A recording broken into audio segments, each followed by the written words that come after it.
আমরা ওকিং মসজিদে ঈদের জামাত গল্পটি পড়ছিলাম। চলো আমরা গল্পটির আরেকটি অংশ পড়ে নেই। এখানে এসে আরও একটি নতুন জিনিস চোখে পড়লো, অর্থাৎ এই লন্ডনে এসে ওকিং মসজিদে এসে নতুন আরেকটি জিনিস চোখে পড়লো। ইসলাম ধর্ম যে জগতের নানা দেশে ছড়িয়ে আছে তার চাক্ষুষ পরিচয় পেলাম, অর্থাৎ ইসলাম ধর্মের যে বিশ্বব্যাপী ছড়িয়ে আছে তার একটি চাক্ষুষ প্রমাণ কিন্তু এই ওকিং মসজিদে এসে পেলাম, এটি লেখক বললেন। মিশর, আরব, সিরিয়া, ইরাক, পারস্য, মালয়, ইন্দোনেশিয়া, চীন এবং আফ্রিকার বহু মুসলমান এসেছে, অর্থাৎ বিশ্বের নানা প্রান্ত থেকে নানা মানুষ কিন্তু মুসলমানরা কিন্তু লন্ডনে বসবাস করেন এবং তারা কিন্তু ওকিং মসজিদে ঈদের জামাত আদায় করতে এসেছেন।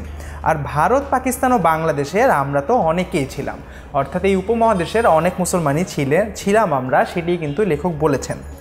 এক এক দেশের লোক দেখতে এক এক রকম, অর্থাৎ এই ভিন্ন ভিন্ন দেশের লোকগুলো দেখতে কিন্তু ভিন্ন ভিন্ন রকমের, সেটি বলা হয়েছে।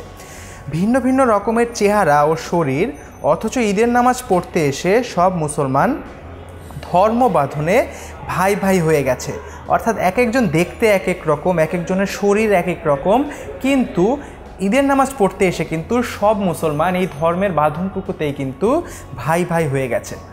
নামাজ শেষে চেনা অচেনা নানা দেশের মুসলমানের কোলাকুলি দেখে কী যে আনন্দ পাওয়া গেল তা ভাষায় প্রকাশ করা কঠিন।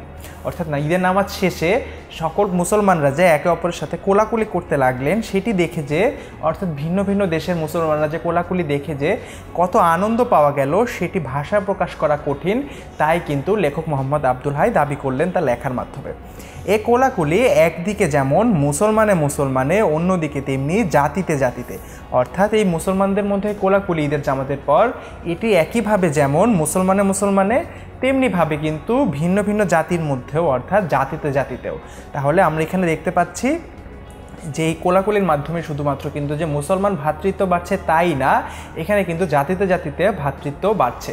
তাহলে বন্ধুরা, আমরা কিন্তু ওকিং মসজিদে ঈদের জামাত গল্পটির আরেকটি অংশ পড়ে নিলাম। কোনো প্রশ্ন থাকলে কিন্তু আমাদেরকে অবশ্যই কমেন্ট সেকশানে জানিয়ে দেবে। ধন্যবাদ বন্ধুরা।